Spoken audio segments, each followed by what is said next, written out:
સ્વામિનારાયણ હરિ વતનામળ સારંગપુરનું 7મું વાહ નૈમિષારણ્ય ક્ષેત્રનું સ્વામિનારાયણ હરિ સંવત 1875 શ્રાવણવરી એકાદશી રાત્રિને સમય શ્રીજી મહારાજ ગામથી સારંગપુર મધ્યે જીવા કાચના દરબારમાં ઉત્તરાયણ દ્વાર ઓળાની ઓસરી ઢૂળિયા ઉપર વિરાજમાન હતા અને સર્વ શ્વેત વસ્ત્ર ધારણ કર્યા હતા અને પોતાના મુખારવિંદની આગળ મુનિ તથા દેશ દેશના હરિભક્તની સભા ભરાઈને બેઠી હતી અને શ્રીજી મહારાજે શ્રીમદ ભાગવત પુરાણના પ્રથમ સ્કંદની કથા વંચાવવાનો આરંભ કરાવ્યો હતો. ત્યારે તેમાં એમ વાર્તા આવી હતી, જ્યાં મનોમય ચક્રની ધારા કુંઠિત થાય ત્યાં નૈમિષારણ્ય ક્ષેત્ર જાણવું. આ પ્રશ્ન સારંગપુરમાં મહારાજ આ વાત કરે છે. નિમિક્ષાણ ક્ષેત્રની વાત કરે છે. નિમિક્ષાણ ક્ષેત્ર ક્યાં? અત્યારે લોકો પેલા ત્યાં જાય છે જાત્રામાં, ત્યાં નિમિક્ષાણ ક્ષેત્ર છે, ત્યાં તીરથ કરવા જાય છે.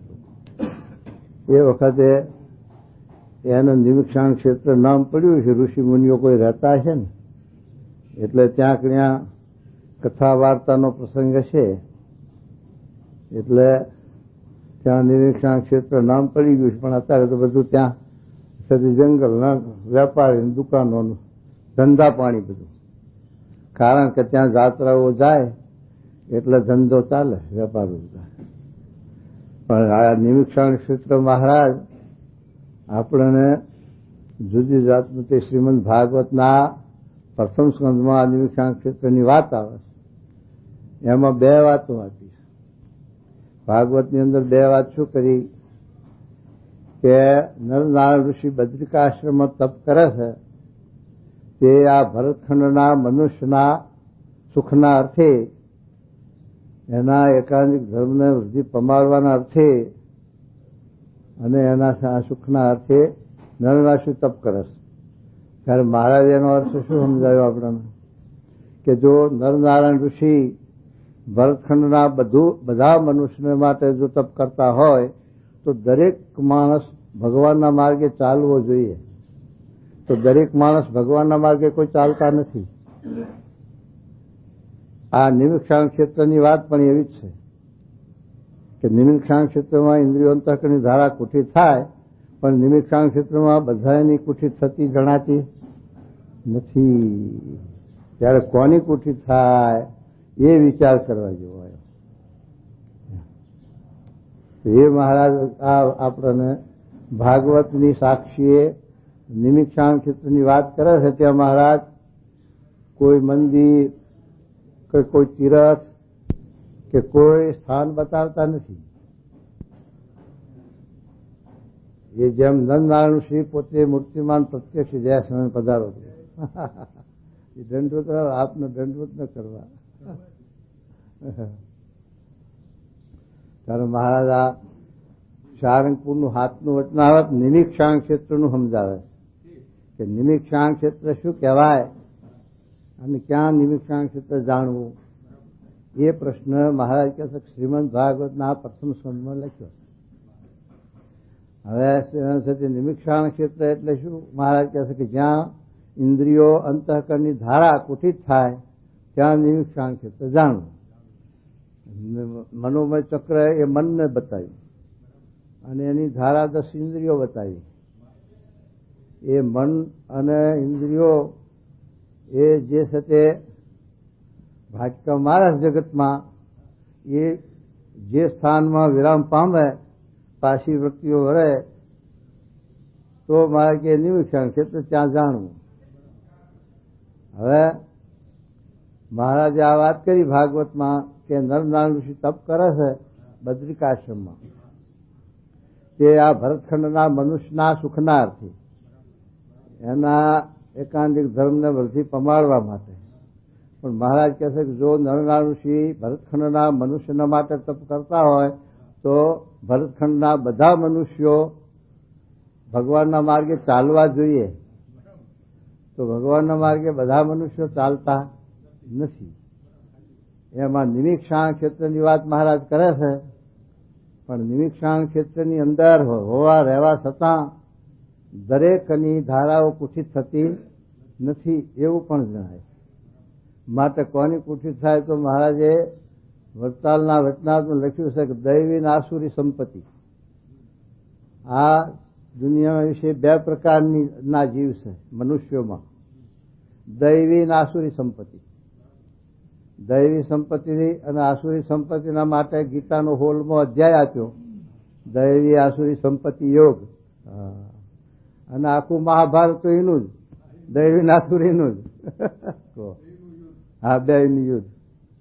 અને મહારાજે વચનાવતનો સારંગપુરના 10મામાં આ વાત કરી સાંભળામાં કે ધર્મવાળા ને ધર્મી, દૈવી આસુરી કો, ધર્મવાળા ધર્મી કો, આર્ય અનાર્ય કો એક જ વાક્યા છે, વિશેષણો જુદા પણ છે સંજ્ઞા એક જ, વિશેષણ બધાની. હવે મારા કે બે પ્રકારના જીવ છે. કૃષ્ણ ભગવાન હતા એ વખતમાં કૃષ્ણ ભગવાન પોતે છે તે દુર્યોધનને સમજાવવા ગયા, વસ્તી કરવા ગયા પાંડવોના આજીવિકા અપાવવા માટે. દુર્યોધન જેવાએ પણ છે તે નમી દીધું નથી કૃષ્ણ ભગવાન આગળ પણ. અને એવા ભીષ્મ પિતા, એ તો બુદ્ધિવાળા જ્ઞાની શાંતિ પરવાખી એમને લખ્યું 365 અધ્યાય એ ભીષ્મ પિતાના જ ઉપદેશના છે. જે વખતે કૃષ્ણ ભગવાન અને પાંડવો બધા ત્યાં જાય કુરુક્ષેત્રમાં, ત્યાં બાણશૈયા ઉપર સૂતા સૂતા 1 મહિનો થઈ ગયો. 1 મહિનો થયો તે વખતે પછી આ ગયા છે કૃષ્ણ ભગવાન પાંડવો. બાકીનો પાછલો 1 મહિનો આ કથા વાર્તા કરી ભીષ્મ પિતાએ. એવા 2 મહિના બાણશૈયા ઉપર રહેલા. એમાં છે જે આ શાંતિ પર્વ આખું રાજધર્મ, આપદ ધર્મ, મોક્ષ ધર્મ એ બધા ભીષ્મ પિતાએ જ સમજાવેલા.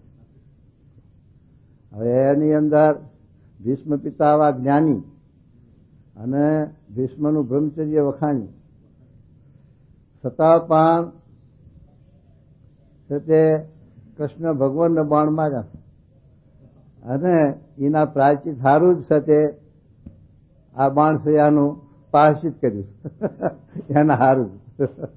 અર્જુનને પણ બાણ માર્યા છે અને કૃષ્ણ ભગવાનને પણ બાણ માર્યા છે. ત્યારે તે મહારાજ કહે છે કે આવી રીતે દૈવી આસુરી સંપત્તિના જીવ છે ભગવાનના સાનિધ્યમાં આવે, સત્પુરુષના જોગમાં આવે, પણ આસુરી સંપત્તિનો જીવ છે એનો આસુરી ભાવ ટળતો નથી. દૈવી આસુરી 2 પ્રકારના લખ્યા. એક તો દૈવી આસુરી અનાદિના છે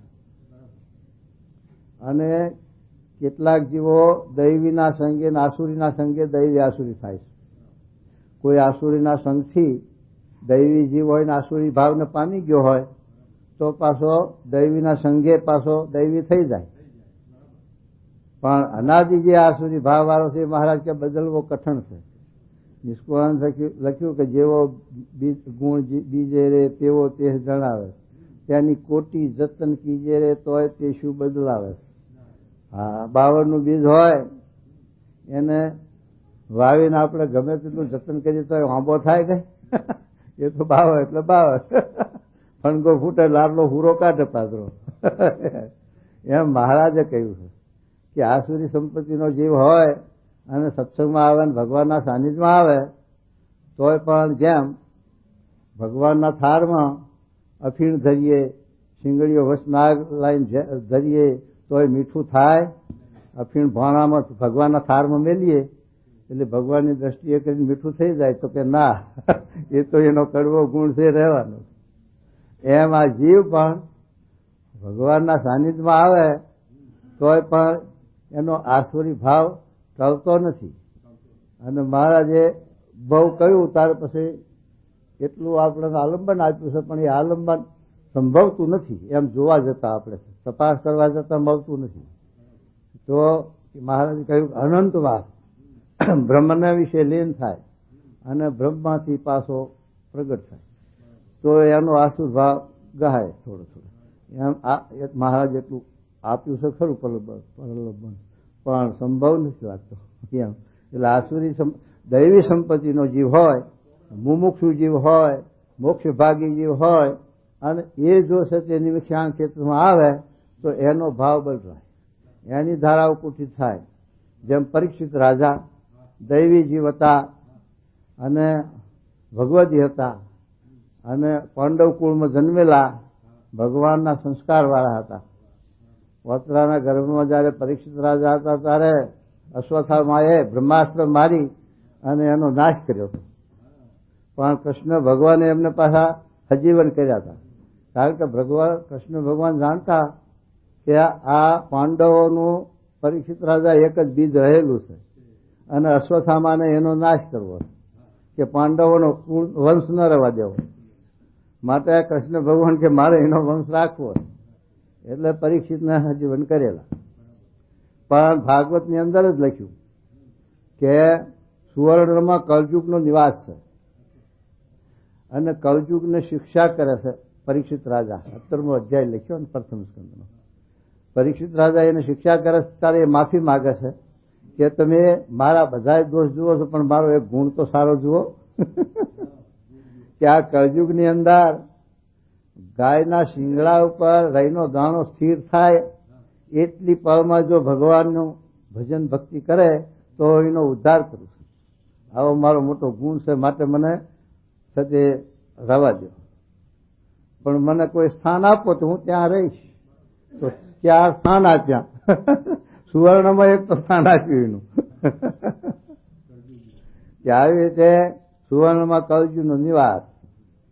હવે પરીક્ષિત રાજા તો બહુ ભગવતી અને સારા પણ છતે જયારે બહાર જાય છે શિકાર ત્યારે પેલો મુગટ જરાસંઘનો એક તો આસુરી સંપત્તિનો સ્પર્શવાળો એટલે જરૂર છે તે આશીર્ભાવ. કારણ કે જયારે રામચંદ્રજી ભગવાન લંકાને વિશે ગયા છે ત્યારે લક્ષ્મણજીને કહ્યું કે લક્ષ્મણજી તમે આ વિભીષણને રાવણની ગાદીએ રાજ્યાભિષેક કરી આવો. તો પછી લક્ષ્મણજીને કહે તમે જાઓ છો ખરા પણ રાવણની ગાદી પર તમે નહીં બેસશો. વિભીષણને રાજ્યાભિષેક કરીને વિભીષણને બેસાડ્યું અને પછી તમે પાછા આવો. ત્યારે પછી લક્ષ્મણજી જાય છે પણ આપણો ભક્તિભાવ ને પ્રેમ ભાવ છે ને જગતનો તે પછી વિભીષણ આ છે તે લક્ષ્મણજીને આગ્રહ કરે કે તમે મહાન ભગવાનના ભક્ત મોટા અને આ જરા ગાદી રાવણની પ્રસાદીની કરી દો. ત્યારે લક્ષ્મણ કહે છે રામની આજ્ઞા નથી. ત્યારે વિભીષણ બહુ આગ્રહ કરે કે પણ રામચંદ્રજી ભગવાનની આજ્ઞા નથી, એ તો તમારા ગાદી બેસવાની આજ્ઞા નથી, પણ ગાદી પ્રસાદીની કરી દેવામાં ક્યાં ના પાડી. ત્યારે લક્ષ્મણને બહુ આગ્રહ કર્યો પછી કેમનું ઝાલ્યું રહે તેમનું બહુ આગ્રહ કરે ત્યારે તે પછી લક્ષ્મણજીને એમ થયું કે તારે લાઈને આમ પ્રસાદીની કરી દઉં. તો એ ગાદી ઉપર જરાક સાથે પૂંછ આમ બેઠા ત્યાં મગજ ફેરી કે આ કોનું સૈન્ય આવે મારી કાઢો. ત્યારે જો પોતા એ ગાદી એ આસુરી સંપત્તિની ગાદી છે રાવણની. તો એ ગાદીએ એનો ભાવ ભજવ્યો. હવે એ ગાદીએ એનો ભાવ ભજવ્યો એ ભૂમિકા એવી જયારે શ્રવણ પોતાના માતા પિતાને લઈને કાવડ કરીને તીરથ કરાવવા જાય ત્યાં એવી ભૂમિકા આવી અશુદ્ધ. એ ભૂમિકા ઉપર ગયા ત્યારે શ્રવણે કાવડ ઉતારી અને એના મા બાપને કહે છે આ હું તમને જાત્રા કરાવું છું કાવડમાં મને મહેનતાણું આપો. ત્યારે એના મા બાપે જાણ્યું બુદ્ધિવાળા હતા કે હા આ ભૂમિકાનો ભાવ છે માટે આ ભૂમિકા બોલે શ્રવણ નથી બોલતો માટે કહ્યું કે આગળ હાલ પછી તને આપશું એમ કરીને પછી કાવડ ઉપાડીને આગળ હાલે છે ત્યાં પેલી ભૂમિકા પલટાણી એટલે એનો ભાવ પલટાઈ ગયો. ત્યારે જો ભૂમિકા પણ એનો ભાવ ભજવે તો આવી રીતે એ ભૂમિકા એનો ભાવ આવો ભજવે છે તો પછી સંગ દોષ કેમ ન લાગે? મનુષ્યનો સંગ દોષ લાગે. આહાર વિહાર યુક્ત કીધો. આહાર પણ એનો ભાવ ભજવે. આહાર એવો ઓટકાર, એવું અનાજ ખાધામાં આવ્યું હોય તો બદલાય. એવું ભીષ્મ પિતાએ દુર્યોધનનું અનાજ ખાધું છે એની બુદ્ધિ બદલાવી. તો કૃષ્ણ ભગવાન જયારે વસ્તી કરવા ગયા છે સમાધાન માટે, ત્યારે દુર્યોધન કહે છે કૃષ્ણ ભગવાનને કે તમારે અમારા સજે કુટુંબમાં અમારા ભયોમાં ના ડખામાં તમારા હગાવાલાનું માથું ન મારવું, પણ હવે આ જમવાનો ટાઈમ છે જમી લ્યો. ત્યારે કૃષ્ણ ભગવાન કહે મારે તારું જમવું નથી. ભીષ્મની બુદ્ધિ બગડી એમ મારી બગડે કે. ત્યારે દ્રોણ ગુરુ કહે છે કે બધે ના પાડશો તો જમ્યા વગર ચાલશે તો મારા ત્યાં ચાલો. તો કૃષ્ણ ભગવાન કે તારા ત્યાં મારે જમવું નથી. દ્રોણ ગુરુને ના પાડી દીધી. પછી વિદુરજીના ત્યાં ભાજી ખાધી દીધી. આવી રીતે કૃષ્ણ ભગવાન ત્યાં પધાર્યા હતા.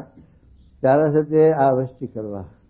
પણ છે તે આ કર્ણ પાંડવોનો જ ભાઈ કહેવાય ને, કુંતાજીનો પુત્ર. એટલે છતાં પણ એ તે દુર્યોધનનું અનાજ ખાધું એટલે એના પક્ષમાં ભર્યા આસુરી સંપત્તિ. એમ છે તે આ આહાર વિહાર યુક્ત કરવાનું આટલા સારું કહ્યું કે જીવની બુદ્ધિમાં જરૂર ફારફેર કરે. આહાર વિહાર પણ ફારફેર કરે. જેવો આહાર એવો ઉઠકાર. એમ છે તે મહારાજે એ સંઘ શુદ્ધિની વાત કરી. એમ આ મહારાજ નિમિક્ષાણ ક્ષેત્રનું વચનાવર સારંગપુરનું હાથનું આપણને સમજાવે છે કે નિમિક્ષાણ ક્ષેત્ર ક્યાં જાણવું કે જ્યાં આપણી ઇન્દ્રિયો અંતરની ધારા ગોઠિત થાય અને આપણી વૃત્તિઓ જગતના વિષયમાંથી પાછી વળે અને ભગવાન તરફ સન્મુખ ચાલે, ત્યાં નિમિક્ષાણ ક્ષેત્ર જાણવું. એ વાત સમજાવવા મહારાજ આ વચનાવત કરે. પણ હવે એની અંદર જે દૈવી જીવ હોય, મુમુક્ષુ જીવ હોય, સંસ્કારી જીવ હોય, પરીક્ષિત રાજા જેવા હોય, તો પરીક્ષિત રાજા છે તે જ્યારે શિકાર કરવા ગયા અને પેલો મુગટ પહેરેલો અને ઋષિના આશ્રમમાં ગયા, ત્યારે ઋષિ સમાધિમાં હતા, ધ્યાનમાં હતા. તો આવો ન કહેવાનું, આદર સત્કાર ન થયો તો પરીક્ષિત રાજાને ક્રોધ આવી ગયો. તો પેલો મરેલો હાથ ગળામાં નાખ્યો. તો ઋષિ તો ધ્યાનમાં હતા, પણ એના દીકરા કે એના શિષ્ય હોય, એને જોયું તારે એને શ્રાપ હતો કે મારા બાપના ગળામાં હાપ નાખ્યો મરેલો તો એને હાપ કડશે ને એનું મૃત્યુ થશે 7 દિવસમાં. ત્યારે પરીક્ષિત રાજાને પેલા ઋષિ સમાધિમાંથી જાગ્યા. પછી વિચાર કર્યો કે છોકરાને ઠપકો દેશે કે તે આ ભૂલ મોટી કરીશ. કારણ કે એને પરીક્ષિત રાજા તો ગ્રસ્ત થઈને ભૂલ કરી, પણ એ તો પ્રજાનો પારક છે અને એને તે આ શ્રાપ આપ્યો બહુ ખોટું કર્યું. પણ હવે એને તું કહ્યા કે તમારું 7 દિવસમાં મૃત્યુ થશે અને હાથ કરશે, માટે આત્માનું શ્રેય કરી લે. એટલે પછી પરીક્ષિત રાજાએ જન્મે જઈને રાજ આપી દીધું અને પોતે ગંગા કિનારે ગયા અને ત્યાં જઈને અનશન વ્રત લઈને બેઠા અને ઋષિ મુનિઓને પૂછે છે કે હવે મારા આ મૃત્યુનો અંત ઘડી આવી છે, તો હવે મારે શું ઉપાય કરવો, મારા આત્માનું શ્રેય થાય, મોક્ષ થાય, બતાવો. જય મહારાજ, પધારો ગુરુ. આવો તે મારા આત્માનો મોક્ષ થાય એવું બતાવો. ત્યારે ઋષિ મુનિઓ હતા, પરોક્ષવાદી હતા ને, તે ઋષિ મુનિઓ તો સાધન બતાવે. કોઈ કે તપ કરો, કોઈ કે તીરથ કરો, કોઈ કે વ્રત કરો, કોઈ દાન કરો, યજ્ઞ કરો, એમ બતાવે. પણ પરીક્ષિત રાજા કે હવે તરસ લાગી છે બરોબર, પ્રાણ જાય એવી, અને કે કૂવો ખોદ અને પાણી પી, તો એ તરસ છીપવાની અને જે કાર્ય થવાનું. માટે છે તે આ તો પછી એમનો મોટો ભાઈ અને એમનો સંસ્કાર તે સુખદેવજી ફરતા ફરતા આવી ગયા. સુખદેવજીની ઉંમર તો 15-16 વર્ષની. પણ સુખદેવજી આવી ગયા પછી સુખદેવજીને પ્રશ્ન પૂછે છે. આ 19મો અધ્યાય છે, પ્રથમ સ્કંધનો જ 19મો અધ્યાય. અને એમાં સુખદેવજી આવ્યા એટલે પરીક્ષિત રાજા પ્રશ્ન કરે છે કે એ સુખદેવ, મારી હવે છેલ્લી અવસ્થા છે, અંત અવસ્થા, મને સાપ થયો છે ઋષિનો, એટલે મારો અંત આવ્યો છે, મારા જીવનો મોક્ષ થાય એ બતાવો. પછી સુખદેવજી પરીક્ષિત રાજાને બીજા સ્કંદનો પહેલો જ અધ્યાય ખટવાંગ રાજાનું દ્રષ્ટાંત આપ્યું. ખટવાંગ રાજાને કહ્યું, ખટવાંગ રાજાનું દ્રષ્ટાંત કે ખટવાંગ રાજા દેવલોકમાં હતા અને દેવો અને દાનવોનું જે યુદ્ધ એમાં દેવોને આ મદદ કરતા, એટલે દેવોને એમના ઉપર પ્રસન્નતા હતી. એટલે દેવોને એમને પૂછ્યું કે હવે મારા સાથે આ અવસ્થા પૂરી થવાય તો મારા આત્માનું કલ્યાણ મોક્ષ છે. તો દેવોએ કહ્યું કે આ દેવલોક છે એ તો ભોગ ભૂમિકા છે, અહીંયા મોક્ષનું સાધન નથી, માટે તમે ભારતમાં જાઓ, ભરતખંડની અંદર જાઓ અને ત્યાં તમારો મોક્ષ થશે. અને પણ આયુષ, તો કે આયુષ હવે ઘડી પર નથી, ઘડીનું. ત્યારે દેવોનું વેમલ લઈ અને પોતે પછી આ ભરતખંડમાં ખટવાંગ રાજા આવે છે. અને પછી એટલું જ છે તે આખા વેદનો અભિપ્રાય એટલો છે કે ભગવાન સત્ય અને જગત મિથ્યા. જગતમાંથી વર્તી આ જીવ ચોટેલો છે, એમાંથી વર્તી તોડી અને તું ભગવાનમાં જોડી દે, એ તારો મોક્ષ. આખા શાસ્ત્રનું રહસ્ય આ એક શ્લોકમાં હતું. એવી રીતે ખટવાંગ રાજાને પણ સત્ય વર્તી પાછી વળાવી, એટલે એને સત્ય જીવમાંથી આ બધું કાઢી નાખ્યું, રાજ અને સંબંધીનો, અને ભગવાન તરફ વર્તી જોડી દીધી. તો લખ્યું ભાગવતમાં કે ખટવાંગનું એક મુહૂર્તમાં કલ્યાણ કર્યું હતું. તો એ પરીક્ષિત રાજા, તારા તો હજુ 7 દિવસની મુદત છે, તો તારા કલ્યાણમાં શું વાર સંશય. તો પછી એને આ ભાગવત સપ્તાહ સંભળાવી અને 7 દિવસમાં મોક્ષ કર્યો. પણ એમાં લખ્યું છે તે ટીકાકારે કે પરીક્ષિત રાજાને જ્યારે સુખદેવજી ભાગવતની સપ્તાહ સંભળાવી અને પરીક્ષિતનો મોક્ષ કર્યો, એ વખતે પરીક્ષિત એકલા નહોતા, ઘણા માણસો હતા, ઋષિ મુનિઓ પણ હતા અને બીજા ઘણા માણસો હતા. તો પરીક્ષિતનું કલ્યાણ થયું અને એ સાંભળનાર બીજા હતા, એનું કલ્યાણ મોક્ષ કેમ નહીં? ત્યાં પછી શાસ્ત્રકાર એમ કહે છે કે પરીક્ષિતને કાળને દેખતા હતા અને હવે મારો 7 દિવસનું મૃત્યુસન કાળ છે, એટલે મારે મોક્ષ સાધી લેવો છે. એટલે અનશન વ્રત લઈને તે એક મનથી, એક ચિત્તથી બધેથી વર્તી સંકેલીને આ સુખદેવજીમાં વર્તી જોડી દીધી.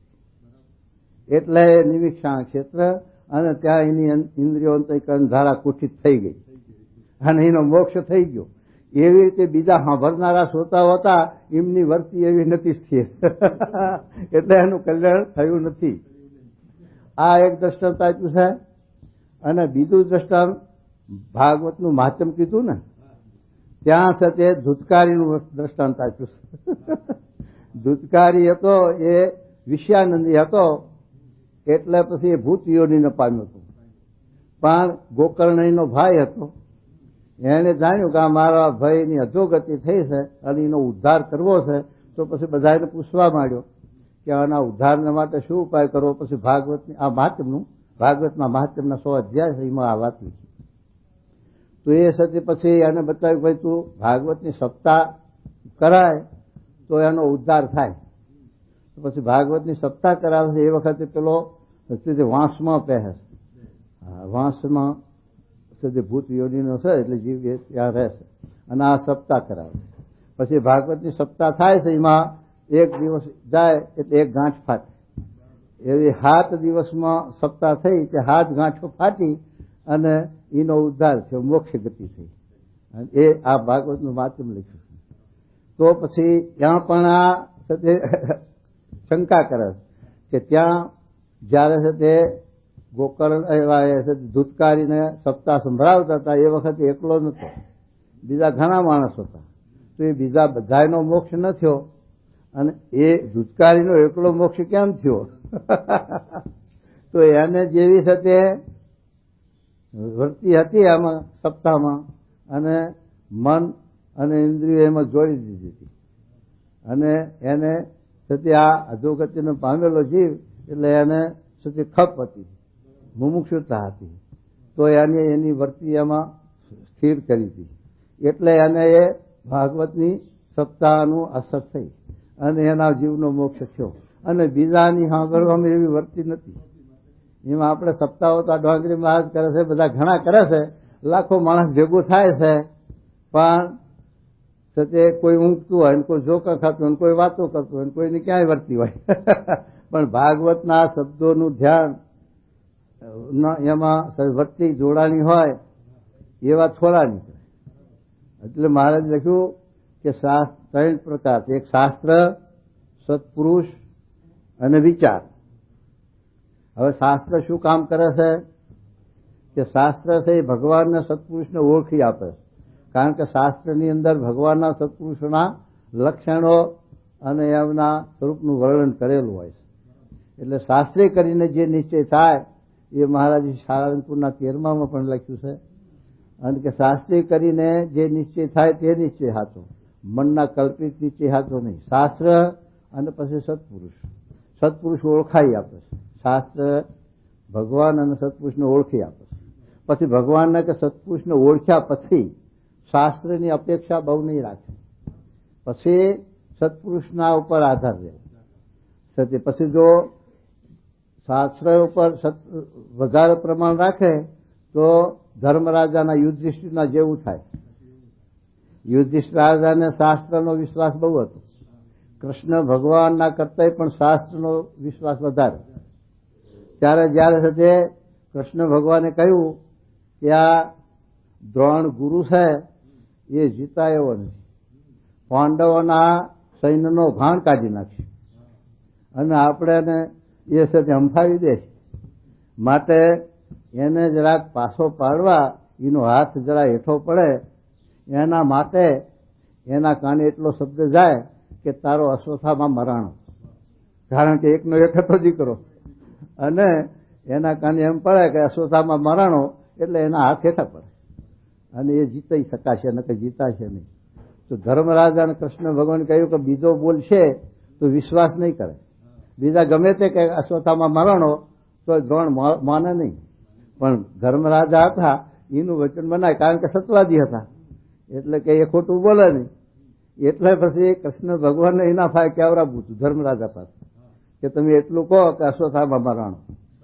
ત્યારે થડકારો થયો કે મારાથી જૂઠું કેમ બોલાય, માટે જૂઠું ન બોલું, મને પાપ લાગે. તોય બહુ કહ્યું તાર કે નરો એકો કુંજરો, મભમ તોય કીધું, સાચું તો બોલ્યા જ નહીં. છતાં પણ શંકા તો થઈ, અને શંકા થઈ ત્યારે એને એવી શંકા થઈ કે હવે મારું આ હું જૂઠું બોલ્યો તો મારું કલ્યાણ કેમ થશે. પછી કૃષ્ણ ભગવાને સમજાવ્યા ખરા, આ મજના 9માં લખ્યા છે શબ્દો, વચનાવતમાં મહારાજના શબ્દો. એમાં મહારાજે કહ્યું છે કે કૃષ્ણ ભગવાને સમજાવ્યા, પણ કૃષ્ણ ભગવાન કરતા ભીષ્મ પિતા વિશે હેત વધારે હતું, કારણ કે દાદો થાય ને, હા દાદાનો વિશે હેત હોય સંબંધી, તે એના વિશે હેત વધારે હતું. એટલે કૃષ્ણ ભગવાન જાણ્યું કે ભીષ્મ પાસે લઈ જઈએ તો આ કંઈ સમજ છે, એટલે ભીષ્મ પાસે લઈ ગયા ધર્મરાજાને, અને ત્યાં પછી આ બધી વાત સમજાવી. ત્યારે મહારાજ કે કંઈક વિશ્વાસ આવ્યો, પણ અર્જુન જેવા તો સંશય થયા જ નહીં, એમ લખ્યું.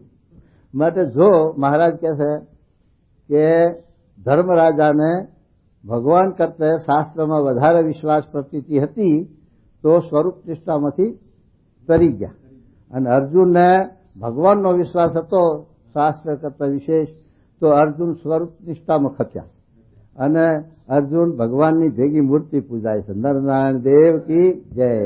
અને ભાગવતની ચોથા સ્કંદમાં જ છે શબ્દ, ગુરુને ખબર. ચોથા સ્કંદની અંદર પહેલા અધ્યાયમાં જ લખ્યું છે કે જે નર ને નારાયણ મૂર્તિના ધર્મ થકી પ્રગટ થયેલા નર, સ્કંદની અંદર પહેલા અધ્યાયમાં જ લખ્યું છે કે જે નર ને નારાયણ મૂર્તિના ધર્મ થકી પ્રગટ થયેલા નર ને નારાયણ એ આ વખતે કૃષ્ણ અને અર્જુન આવેલા. એવું ચોથા સ્કંદમાં છે શબ્દ. માટે નર ને નારાયણ એ જ કૃષ્ણ નરજુ આ શબ્દ છે ભાગવતનો એમ. તો એ મહારાજ કહે છે કે આવી રીતે જો શાસ્ત્રનું પ્રમાણ વધારે હતું ધર્મરાજાને તો સ્વરૂપ નિષ્ઠામાંથી થરી ગયા. માટે શાસ્ત્ર ક્યાં સુધી કે ભગવાનનો સત્પુરુષ ઓળખાય ત્યાં સુધી. પછી ભગવાન કે સત્પુરુષને ઓળખાયા પછી ભગવાન કે સત્પુરુષનો આદર્શ લેવો, પણ શાસ્ત્રનો આદર્શ નહીં. પછી સત્પુરુષ કે ભગવાન છે એ આપણને માર્ગદર્શન આપે કે તમારા કલ્યાણ અર્થે મોક્ષના અર્થે તમારા આ માર્ગે ચાલવું, આ રીતે વર્તવું, આ કરવું. પછી એ જે અમને માર્ગદર્શન આપ્યું એ આપણે વિચારે કરીને આપણા જીવનમાં ઉતારવું અને જીવનમાં એ રીતે આદર કરવો વર્તવાનો. એ પછી પોતાનો વિચાર આવ્યો. પછી નકદ શેઠની શિખામણ ઝાપા સુધી હા સત્પુરુષ કઈ છૂટે ને આપણે વહી છૂટીએ. આપણે સાથે આ કાને હાંભળી ના કાને હાલી જાય. પછી શા કામનું? પછી નિમિષણ ક્ષેત્ર શું કરે એ પછી કઈ પાસે. તો એ મહારાજ કહે છે કે આવી રીતે પોતાનો વિચાર છે એ મહારાજે વચનાવતમાં ઘણા ઠેકાણે લખ્યું. પંચાળાના પહેલામાં લખ્યું કે ભગવાનમાં હેત હોય, ધર્મમાં નિષ્ઠા હોય, પણ વિચારને ન પામ્યો હોય તો ઉત્તમ જે પંચ વિષય છે ઉતરતા કરતા ઉતરતા થાય નહીં. અને બીજા મહારાજ બાળકનામાં નિયમ બધે લખ્યું કે દ્રષ્ટા અને દ્રશ્ય, દેહ અને જીવ એ બેના વચ્ચે આ વિચાર રહેશે. એ જ્ઞાન સ્વરૂપી છે. એ વિચાર દેહને અને જીવને ભેગો થવા જતો નથી અને એ વિચાર બેમાં ભળતોય નથી. પણ એ જીવ જયારે એ વિચારને પામે છે ત્યારે એની વર્તીઓ પાછી વળે છે.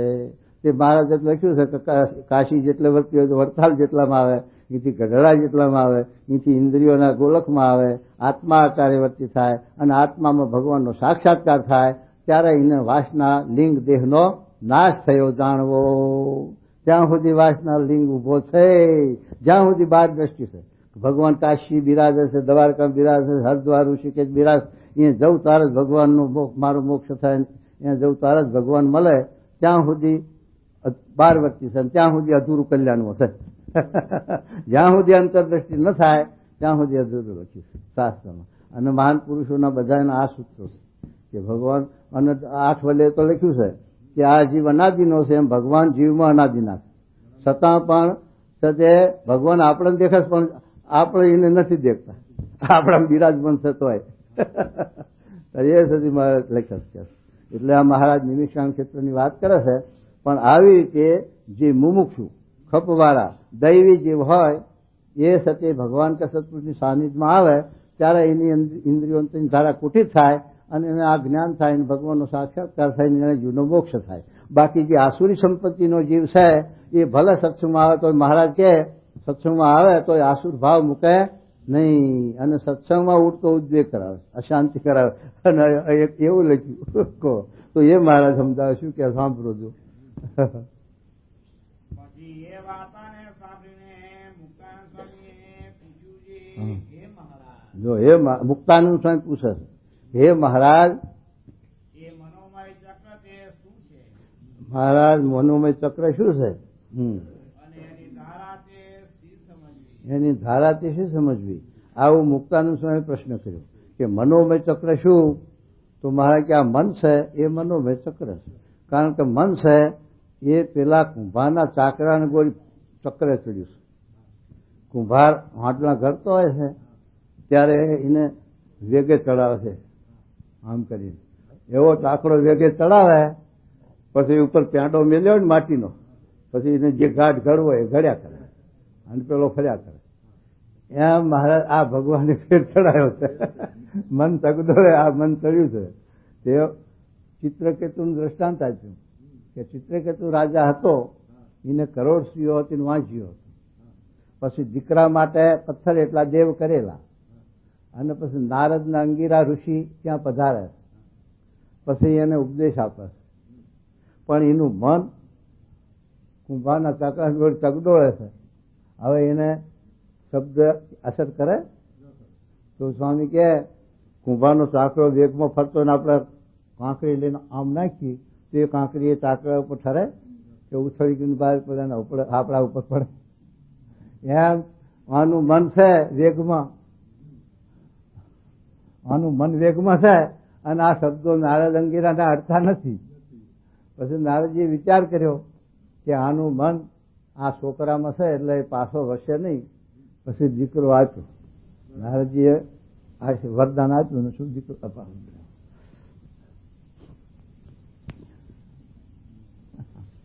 પછી નારદજીએ સદે વચન આપ્યું અને દીકરો થયો.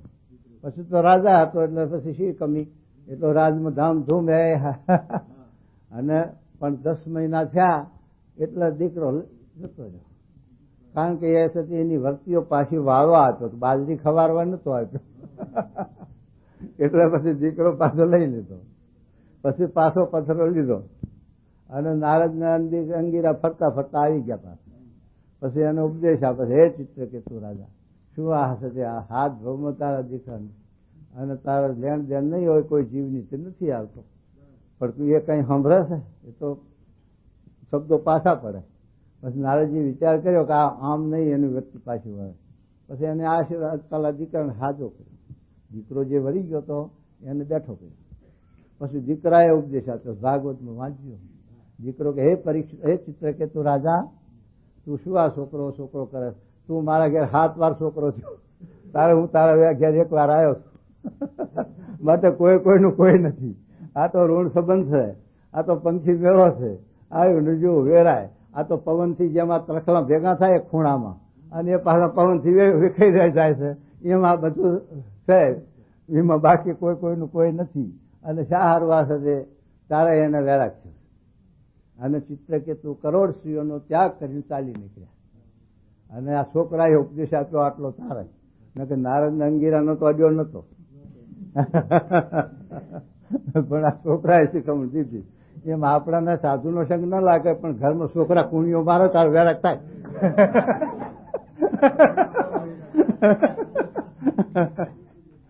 વેરાક થાય નહીં. છોકરા વેરાક કરાવે. એટલે મારે કે પછી ચિત્રકેતુ રાજા કરોડસિંહનો ત્યાગ કરી નીકળ્યો. પણ એમાં વચમાં આવરણ આવ્યું, વિઘન. કે શંકર પાર્વતી બેઠા હતા. કે શંકર ભગવાન બેઠેલા અને પાર્વતી બેઠેલા. કે ચિત્રકેતુને ત્યાં વર્તી જઈ તો મેં આ કરોડનો ત્યાગ કર્યો અને આ જોગતાને 1 સત્તર લઈને કેટલો મોહ છે, ફરામ લઈને બેઠો. તે શંકર ભગવાન તો ન બોલ્યા, પણ પાર્વતી ન હાકણાર્યા, શ્રાપ દીધો, જા દૈત થઈ જાય. વત્રાસુર દૈત થઈ ગયા. એ વત્રાસુર દૈત થઈ ગયો. પછી આને ભગવાનની જે સ્તુતિ કરી છે એ ભાગવત બહુ વખાણાય છે. એ 4 શ્લોક બહુ સરસ લખ્યા છે. એની સ્તુતિ બહુ સરસ છે ભાગવતની અંદર. એ 11મો અધ્યાય છે. અને તો એ સાથે ચિત્રકેતુને વત્રાસુર દૈત થવું પડ્યું. અને પછી સાથે એટલે કહેવાનું શું કે આપણે ઘર બહાર છોડીને બધું કુટુંબ છોડીને બધું આવીને બેઠા સારું, ત્યાગ કરીને મોક્ષ સારું. પણ આમ જો કોઈ હરિભક્તનો, કોઈ સંતનો, કોઈ ભગવાનના ભક્તોનો અપરાધ થઈ જાય તો પાછું આપણી એ દશા વત્રાસુર જાય. એ પણ મોટી વાત વિચારવા જોઈએ એમ કે છે. તો આ મહારાજ મુક્તાનંદ સ્વામી પ્રશ્ન પૂછે કે મહારાજ મનોમય ચક્ર તે શું છે? તો મન છે એ મનોમય ચક્ર છે. કે આવી રીતે જેમ કુંભારનો ચાકરો ફરે એમ મનને ચકડોળે ચડ્યું છે. એને પછી આ શાસ્ત્રના સત્પુરુષના શબ્દો અસર નથી કરતા. એ તો જયારે છે તે ખરેખર મુમુક્ષુતા જાગે, ભૂખ જાગે ત્યારે કાંઈક છે તે કાન ધરે ને કે ધરે નહીં, એવું જીવન છે. તો એ મહારાજ મુક્તાનંદ સ્વામી કે મહારાજ કહે છે પછી મનોમય ચક્ર મન અને એની ધારા ઇન્દ્રિયો. આ ઇન્દ્રિયો છે એ મન જાય એટલે ઇન્દ્રિયો વહાં જાય. પછી અહીંથી મનનો વેગ તો કેવો છે કે એને આ પવન વાયુ એ નથી પહોંચી શક્યો. ઇલેક્ટ્રિકનો પેલું ટેલિવિઝન નહીં પહોંચાયું તો અહીંથી ટેલિફોન કરીએ અમેરિકામાં જતા તોય થોડીક વાર લાગે, પણ મન તો 1 મિનિટ સેકન્ડે નહીં અને ત્યાં પહોંચી જાય અમેરિકામાં. અને જ્યાં થશે જોયું હોય ત્યાં એવો મનનો આ વેગ છે. એ મનને મહારાજ કે મનની સ્થિરતા ક્યાં થાય અને ઇન્દ્રિયોની ધારા છે. એટલે મન થયું એટલે ઇન્દ્રિયો જાય. અહીંથી આપણું મન મુંબઈ પહોંચ્યું એટલે આંખ જાય જ પાછી, જોયેલું હોય એ જોયે કે આ ઠેકાણે આપણું મંદિર છે દાદરમાં અને આવી રીતે બધું જોઈએ, નજરે ચડે પાછું. અને બીજું જોયું એ આઈનું પૂરે. સિનેમા, નાટક, શેર બજાર જોયું એ આઈનું પૂરે. એ તો તરત જ ફિલ્મ પાદરી. આ બધી ફિલ્મો પેલા પટ્ટી ઉપર ઉતારે છે, એના કરતા ભગવાને આ ફિલ્મ સારી ગોઠવી, એ ખૂટે જ નહીં. તો એવું મન નથી. તો એ મહારાજ કે મુક્તાનંદ કે મહારાજ મનોમય તત્વ શું અને એની ધારા શું? તો મન ને ઇન્દ્રિયો. હવે એનું શું કે મહારાજ સમજાવે જુઓ.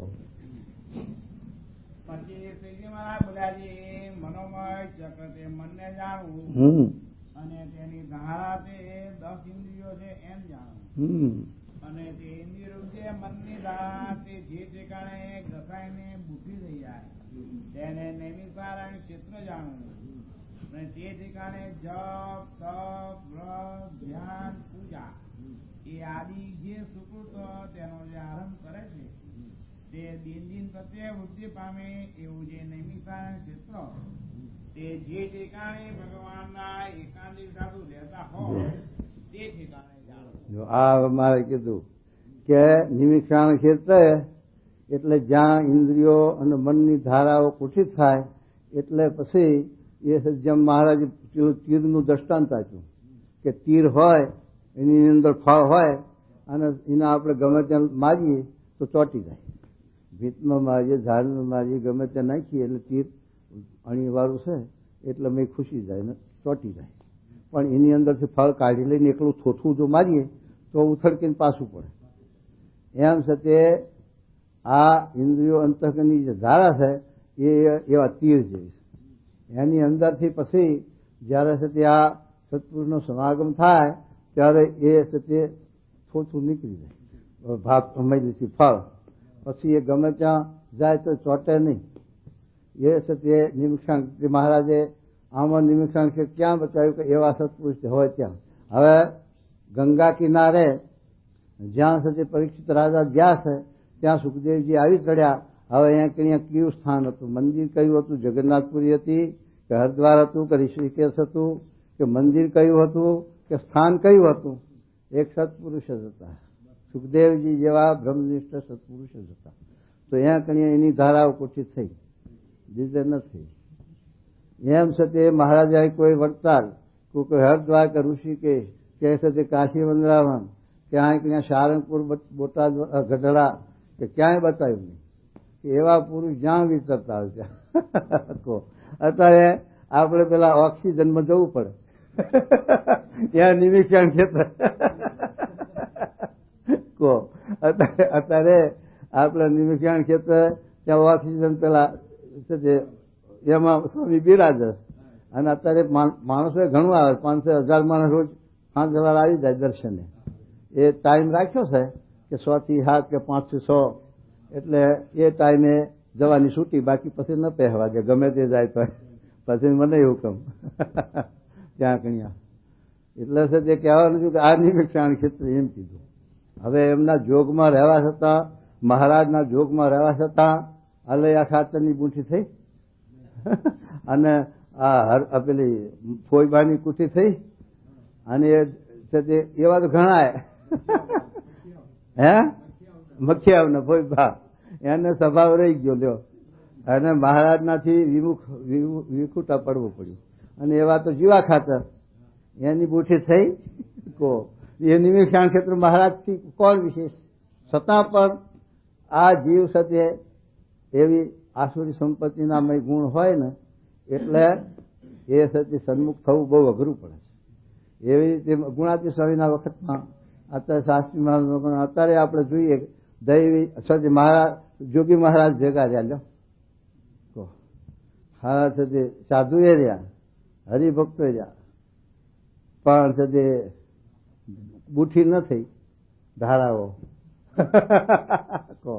અને આપણે જોઈએ છે નથી કેટલાય સંત ભાગી ગયા, કેટલા ભક્તો ભાગી જાય છે, સંતો જતા રહેશે અને સ્વભાવ પ્રકૃતિ નડે છે તો એ બુઠી નથી થતી.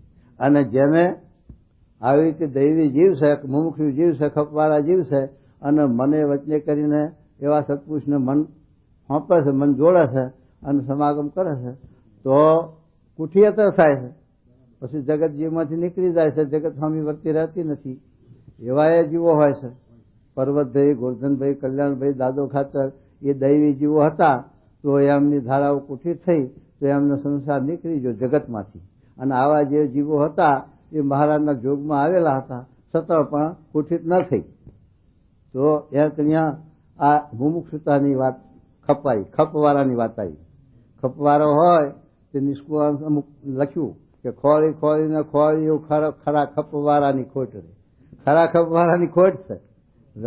હજારો માણસો, લાખો માણસો ભેગા થાય તો ગીતામાં પણ લખ્યું કૃષ્ણ ભગવાને કે યોગ સાધનારા હજારો લાખો માણસ થાય પણ મને ભજનારાથી નીકળે વાળો ઓછો. એમ છે તે લખ્યું. એટલે આ જીવને ખરા ખપની વાત છે. તો એ મહારાજ નિમિષાણ ક્ષેત્ર કે શું કે જુઓ. અને જ્યારે મનોમય ચક્રની ઇન્દ્રિયો જે ધારા તે બુદ્ધિ થઈ જાય ત્યારે શબ્દ, સ્પર્શ, રૂપ, રસ અને ગંધ એ પંચ વિષયને વિશે ક્યાંય પ્રીતિ રહે નહીં. અને જ્યારે કોઈ રૂપાન સ્ત્રી દેખાય અથવા વસ્ત્રંગાળી અતિ સુંદર પદાર્થ દેખાય ત્યારે મૂર્ખો તેના મનમાં અતિશય અભાવ આવે, પણ તેમાં ઇન્દ્રિયોની વૃત્તિ જઈને ચોટે નહીં. આ મારે કે ઇન્દ્રિયોની ધારા કુઠિત થાય એટલે જગત સંબંધી પ્રકૃતિનું કાર્ય છે. જેટલું નામ રૂપના આકાર છે અહીંથી પુરુષ પ્રકૃતિ સુધીનું, ત્યાં એની વૃત્તિ ક્યાંય ખૂટે નહીં, એ ક્યાંય બંધાય નહીં, લેવાય નહીં. છતે એવું ઉપનિષદની અંદર નચિકેતાનું આખ્યાન બહુ સરસ આપ્યું છે. હા, કઠોપનિષદનું એનું આખ્યાન બહુ સરસ આપ્યું છે. એને એનો બાપ હતો તે ગાયોનું દાન કરતો હતો. તે દાંત ના હોય, દૂધણી ના હોય, એવી ગઈડ થઈ ગઈ હોય એવી ગાયોનું દાન કરે. તાર છોકરો કહે છે બાપુ આ તમે આવું દાન કરી અને એનું શું ફળ આવશે? તો પછી છોકરો કહે મને કોને દેશો? ત્યારે કે તને જમ ન દેશું. પછી જમ યમરાજના ત્યાં જાય છે. યમરાજની હાજરી નથી હોતી એ વખતે. પછી 2 દિવસ રહે છે ત્યારે યમરાજા આવે છે. પછી પગમાં પડે છે, માફી માગે છે કે આ હું હાજર નહીં તો આપનો અપરાધ થયો બ્રહ્મદેવનો, એમ કરીને પછી નચિકેતાને કહે છે માગો. ત્યારે માગવું શું કે જ્યાં કાળ ન પોકે, જ્યાં માયાનું કાર્ય ન હોય, અને જ્યાં સુધી કાળ તમને માયા ન હોય, અને જ્યાં સુધી નિર્ભયતા હોય આત્માની, અને આત્માનો મોક્ષ, એ સ્થાન મને આપ. બીજું મારે નથી થતું. એવું માગ્યું કહો. હવે એવું કોણ માગે કહો? એવું એની દ્રષ્ટિ પડી કે આ પ્રકૃતિનું કાર્ય મારા જીવમાં નીકળી જાય, ક્યાંય રહે નહીં. એમ મારા કહે છે આવી રીતે સત્પુરુષનો સમાગમ થાય તો આ પ્રકૃતિનું કાર્ય છે એમાંથી મોહ ટળી જાય, આસક્તિ નીકળી જાય. ભલે તમે રાજમાં હો, વ્યવહારમાં હોય તો ભલે હો, એનો એમ નહીં કે આ છોડી દઈને આપણે વનમાં ગિરનારની ગુફામાં જઈને બેસીએ કે હિમાલયની તળેટીમાં જઈને બેસીએ તો જ બધું નીકળે એવું નથી. એના માટે તો યોગ વશિષ્ઠ રામાયણમાં આખું દ્રષ્ટાંત આપ્યું છે. એક સતી રાજાનું શીલનિધિ કે એવું નામ ગમે તે હે શીખી ધ્વજ રાજાનું દ્રષ્ટાંત આપ્યું છે કે એ રાજાએ આખું રાજ છોડી દીધું, પણ એની રાણી હતી એ દૈવી બહુ સંપત્તિની જીવ હતો. તે એ સતી રાજ છોડીને ઝૂંપડી પર્ણકુટી બાંધીને સંન્યાસના રીતે રહેશે. પછી પેલી રાણી જાય છે હે રાજા તે હજુ કાંઈ ત્યાગ કર્યું નથી. કે કેમ આખું રાજ મૂકીને આવ્યો તો ત્યાગ કર્યું નથી કાંઈ? કે ના. તો પછી આ ઝૂંપડી બારી મેલું, તો આ તુંબડી બારી મેલું, આ કમંડોળું સાથે બારી મેલું, છેવટ આ તસવીર બારી મેલું, તોય કે કાંઈ ત્યાગ કર્યું નથી. છેઠ સુધી રાણી નકાર જ ભણાય કે કાંઈ ત્યાગ કર્યું નથી.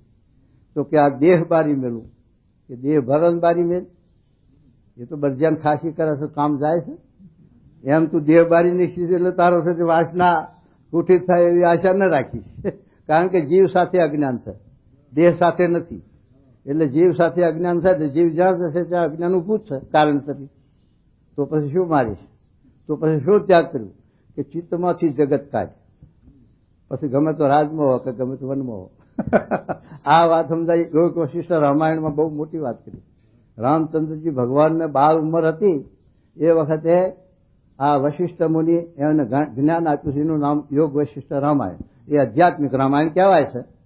એ વાંચ્યું હોય એને ખબર હોય, પણ એની અંદર કોઈ લીલા ચરિત્ર વાત નહીં. એ તો અહમને તોડવાની જ વાત, ચિત્તને ઉખેડવાની જ વાત લખી છે. અને રામચંદ્રજી ભગવાનને વૈરાગ થયો હતો. એટલે તે આ વશિષ્ઠ મુનિ એમને ઉપદેશ આપે છે કે તમારા હારું તો આ દશરથ રાજાએ આ યજ્ઞ કરાયો છે અને એને 60,000 વર્ષ થયા છે અને હવે જવાની તૈયારી છે અને આ રાજ તે કોણ કરશે પછી માટે રાજ કરીને વિદેહી થાવ જનકના જેવી ગોળે. આ વાત સમજાવવા માટે આ યોગ વશિષ્ઠ રામાયણ રાખી છે કહો તો એ મહારાજ છે તે એને સમજાવે છે. તો એવી રીતે રાજાને કહે છે કે હે રાજા તું ગમે ત્યાં જા, રાજ છોડીને ગયા અને બધું બાળી મેલ, પણ તારા ચિત્ત તને વળગેલું છે. એ ચિત્તમાં બધું જગત રહેલું છે. એ ચિત્તનો તું ત્યાગ કર તો છે તે રાજમાં હઈશ તોય બંધન નહીં થાય. જનક રાજા રાજમાં હોવા છતાં અષ્ટાવક્ર ઋષિએ અને સાંખ્યને યોગનું જ્ઞાન આપ્યું ત્યારે પોતે છે તે વિદેહી કહેવાના અને સુખદેવજી જેવાના પણ ગુરુ થયા. ઋષિઓના પણ ગુરુ 88,000 ઋષિઓનો ગર્વ કે અમે તો આ વિદ્વાન અને આવા છે તે પછી ભણેલા અને આવા તપસ્વી યોગીઓ. અને જનક રાજા તો રાજમાં બંધાયેલો છે. સુખદેવજી તમે કથા કરો ને કે પણ ગુરુ આવ્યા વગર કથા શરૂ નહીં કરવી, કે ગુરુ તો આ વાર લાગે એને રાજમાં, એ તો વ્યવહારમાં બંધાયેલો સંસારમાં. અને અમે આ 88,000 નજરમાં નથી આવતા તમારી? સુખદેવજી કે ભાઈ નજરમાં તો આવે છે પણ હવે ગુરુ આવે તો ઠીક પડે. પછી જનક રાજા આવે છે, સભામાં બેઠા અને પછી કથા શરૂ કરે છે. પછી આ ઋષિઓનું જે અહમ એને ઉખેડવા માટે ભગવાનને લીલા કરી કે મિથિલામાં આગ લાગી. આગ લાગી ત્યારે ઋષિઓ 88,000 એક ઉભો ન રહ્યો કે પેલો કે મારી લંગોટી બની જાય છે, પેલો કે મારી ઝૂંપડી બની જાય છે, પેલો કે મારી ઝૂંપડી બની જાય. અને જનક રાજા ઉઠ્યા નહીં. જનક રાજા કે અરે મારું કાંઈ બળતું નથી, મારો દેહ નથી મારો, તો મારા રાજ મારું ક્યાંથી, મિથિલા મારી ક્યાંથી હોય? દેહ મારું નથી તો મિથિલા મારી ક્યાંથી હોય? મિથિલાયા દ્રપદ શ્લોક બોલ્યા ને, મિથિલાયા પ્રદીપ્તાયા નમો દધતિ ચિંત, કે મિથિલામાં મારું કાંઈ બળતું નથી. ત્યારે ઋષિઓને એમ થયું કે આપણે તો કઈ ઝૂંપડી હતી અને આને તો રાજમહેલો છે બધા, છતાં પણ છતે આની ધીરજ દગી નહીં, આપણી ધીરજ રહી નહીં, માટે જનક વિધિ હાથો એમ છતે ઋષિઓનો ગર્વ ઉતાર્યો. અને આવી રીતે જનક રાજાના આગળ સુલભા આવી છે, સુલભાનો સંવાદ છે. ત્યાં પણ જનક રાજા બોલે છે મારા ગુરુ અષ્ટાવક્ર ઋષિ, એના થકી મેં સાંખ્ય અને યોગ 2 સિદ્ધ કર્યા, માટે મારું મન ક્ષોભ નહીં પામે, માટે સુલભાને ચાલી ગઈ લજ્જાને પામે. એમ મહારાજ કહે છે કે આવી રીતે ગુરુમુખી થાય, આવી રીતે છે સત્પુરુષ જ્યાં વિચરતા હોય એના સાનિધ્યમાં જઈ અને એની સાથે સાનિધ્યમાં રહીને જો આ સાધન કરે, જ્ઞાન કરે, કથા કરે, તપ કરે, માનસી જે સાધન કરે તો એ દિવસે દિવસે વર્ધીને પામતો જાય. પણ મનનું ધાર્યું કે ગમે ત્યાં રહીને સાધન કરે તો એને કરીને અજ્ઞાન ટળતું નથી, વર્ધી પમાતું નથી. એના માટે મહારાજ આ નિમિષાણ ક્ષેત્રની વાત કરે. શું કહે છે વજુ સાંભળો. જેમ અતિ તીખી અણીવાળું બાણ હોય, અતિ તીખી વાળું બાણ હોય ને તે જે પદાર્થમાં ચોંટાડે તે પદાર્થને બિંદીને મારી પ્રવેશ કરી જાય છે અને પાછું કાઢ્યું પણ નીકળે નહીં. હા, અને તેના તે બાણમાંથી ફળ કાઢી લીધું હોય ને પછી થોથું રહ્યું હોય, તેનો ભીતમાં ઘા કરે તો ત્યાંથી ઉખડકીને પાછું પડે છે. પણ જેમ ફળ ચોટું ભીતને વિશે ચોંટી જાય છે તેમ જયારે મનોમય ચક્રની ધારા જે ઇન્દ્રિયો તે ભૂખ્યો થઈ જાય, ત્યારે ગમે તેવો શ્રેષ્ઠ વિષય હોય તેમાં કોઈ ઇન્દ્રિયોની વૃત્તિ ચોટે નહીં અને ચોથાની પેટે ઇન્દ્રિયોની વૃત્તિઓ પાછી હશે. એવું વર્તાય ત્યારે જાણીએ જે મનોમય ચક્રની ધારા કુંઠિત થઈ ગઈ. આવી રીતે વર્તાય તો ગમે તે હોય, ગ્રસ્તાશ્રમમાં હોય, ત્યાગાશ્રમ હોય, ગમે તે વર્ણ આશ્રમમાં હોય, પણ એને આવી રીતે એને જ્ઞાન થયું એટલે એમાં બંધાય નહીં. વ્યવહાર પોતાના પ્રારબ્ધ અનુસાર અને વેદની મર્યાદામાં રહી અને વ્યવહાર કરે, પણ તે મોહ ન પામે, બંધાય નહીં, લેવાય નહીં. એ પોતાના પ્રારબ્ધ અનુસાર અને વેદની મર્યાદામાં રહી અને ગમે તે આશ્રમ હોય તો એ તે પોતાના વેદની મર્યાદા પ્રમાણે પોતે જીવન જીવે, પણ એને આસક્તિ ટળી જાય, મોહ ટળી જાય. પછી એને આ પદાર્થ સારું ને આ પદાર્થ ભૂંડું ને આ સારું ને આ નબળું એવો ભાવ ન રહે. પછી સતી એની અંદર વર્તી ખૂચે નહીં જાય તો ધારા કુઠિત થઈ કહેવાય. એવી મહારાજના સંબંધમાં આવ્યા, ગુણાતી સ્વામીના સંબંધમાં આવ્યા એવા સતી હરિભક્તો પણ સતી આવા વિદેહી પુરુષ થઈ ગયા ઘણા. અને અત્યારે એવા હરિભક્તો હોય તમારે જેવા જુઓ ને. સતી કલેક્ટર સાહેબનું ઓળખો છો ને આપતો, આ ગઢડાનું જે મંદિર એમના આભારી છે. ગઢડાની જમીન લેવા માટે શાસ્ત્રી મહારાજે અમને બહુ સતી પ્રેરણા કરેલી.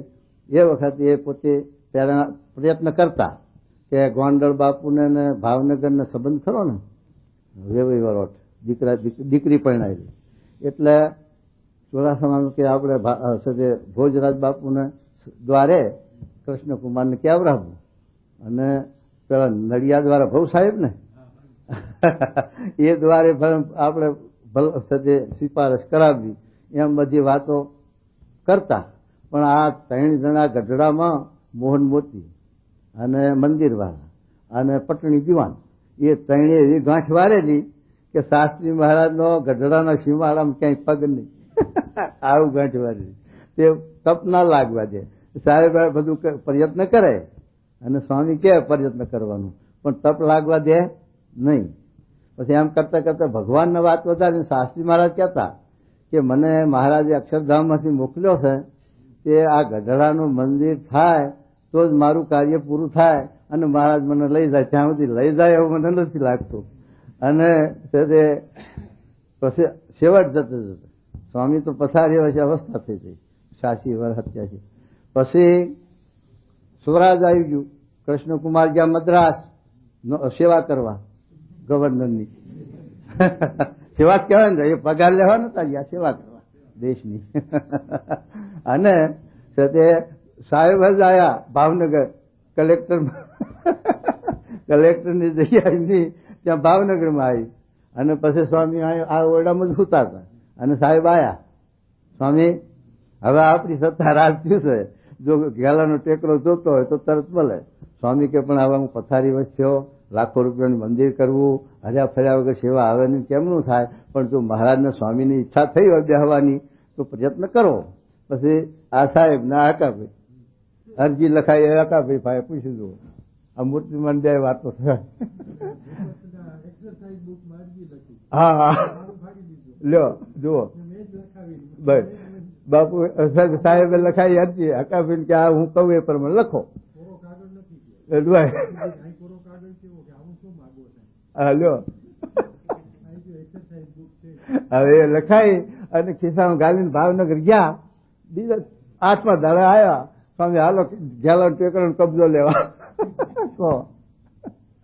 એનો તરત કબજો. પછી તો કૃષ્ણકુમારના હાથે ખાતમુહૂર્ત કરાવવું છે. સ્વામી કે તે કાર્તક મહિનામાં મુહૂર્ત કાઢ્યું. કાર્તક મહિનામાં મુહૂર્ત ઓછું હોય, બહુ ના હોય, પણ નારાયણજી મહારાજ સરળ સ્વામીની રૂચિ જાણી જાય કે કાર્તકમાં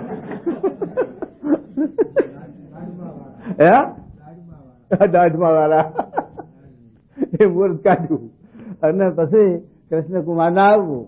પછી ત્યાં આવ્યા ગઢપુર. અત્યારે નંદાજી હતા, સાહેબ હતા, બધા હતા. અને ખાતમુહૂર્ત કરાયું હાથમાં. તે કૃષ્ણકુમાર ભાષણ કર્યું કે મેં કાંડા કાપી આલ્યા, મેં સહયોગ કર્યો કે આ શાસ્ત્રી મહારાજના ગઢડા પત્નીને મારા હાથે આ ખાતમુહૂર્ત કરાવ્યા છે. એ શાસ્ત્રી મહારાજનું ભગવાન પણ.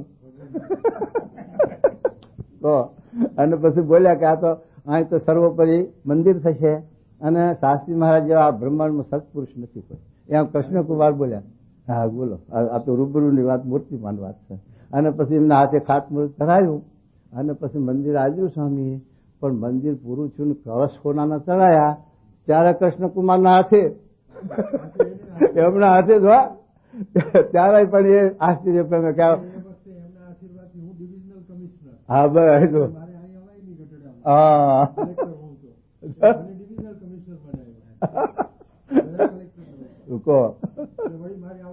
અને એ વખતે પછી આ 51 દીક્ષિતો આપ્યા હતા. ડોક્ટર સ્વામી ને મહંત સ્વામી ને બધા એ વખતે 51 સાધુ કરેલા ગઢડામાં. અરે એવું સંતોના સમાગમરૂપી નૈમિષારણ્ય ક્ષેત્ર જ્યાં દેખાય હા એમ ત્યાં કલ્યાણને ઈચ્છવું અને ત્યાં અતિ દ્રઢ મન કરીને રહેવું. વાહ ભાઈ વાહ. એવા સત્પુરુષ જ્યાં હોય ત્યાં દઢ મન કરીને રહેવું અને એમની અનુવર્તી પ્રમાણે સાધન કરવા અને એમની મરજી પ્રમાણે એમની સાથે અનુવર્તી પ્રમાણે વર્તી અને આ સાથે મોક્ષ સાધી લેવાનું. એ નિમિક્ષાણ ક્ષેત્ર. હા હા શાસ્ત્રી મહારાજે નિમિક્ષાણ ક્ષેત્ર બનાવ્યું છે અને આ જુઓ ને નિમિક્ષાણ ક્ષેત્ર છે ને બધા